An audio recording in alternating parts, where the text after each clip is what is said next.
Here stateside, joining us now is retired U.S. Air Force General Charles Wald, former Deputy Commander of U.S. European Command. General, good morning. Thank you for joining us. First, I want to get your reaction to this exchange where War Secretary Hegseth was pressed over the scope of the Iranian nuclear deal after he said the program was originally obliterated. We had to start this war, you just said, 60 days ago, because the nuclear weapon was an imminent threat.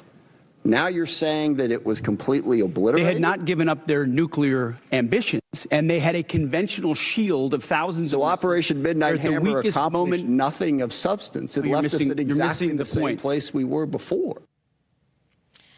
The Secretary of War sat there for 6 hours answering questions from lawmakers. General, what is the extent of the Iranian nuclear threat realistically as we near the 60-day mark on Friday? Well, I don't have access to the best intel in the world right now, as you probably can imagine, but I would say that their capability in the future is there's still potential. And any time they could have the potential to develop a nuclear weapon that could threaten, I think in this case, mainly Israel, I think we have to take it very seriously. I don't think there's an immediate nuclear threat right now. I think the nuclear capability has been buried. Many of their scientists have been eliminated.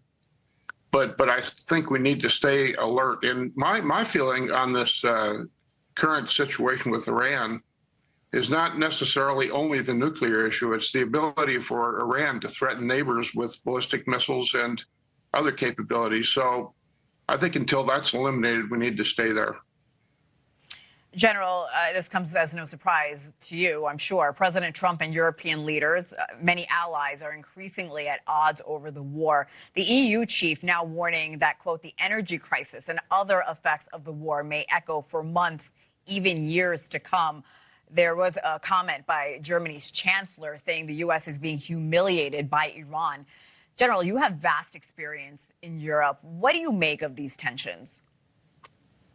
I think it's not unusual. I think comments like the United States is being humiliated are out of line. I think that's totally wrong. I think the Iranians are being humiliated, and their rhetoric is really focused on their population. They have a difficult problem right now. Their military has been pretty much decimated. The Air Force, their Navy, their missile defense is pretty much gone.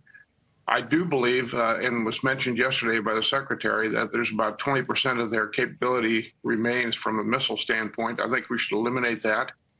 I think we need to eliminate Iran as a threat to the region from the standpoint of primarily Israel, but also our GCC allies. And I think it would be crazy to leave right now when we're on the verge of getting eliminating the IRGC threat in the future. So I think we need to stay there. We need to stay the course, and we need to put the IRGC down. General Charles Wald, we really appreciate your insight. Thank you for coming on this morning.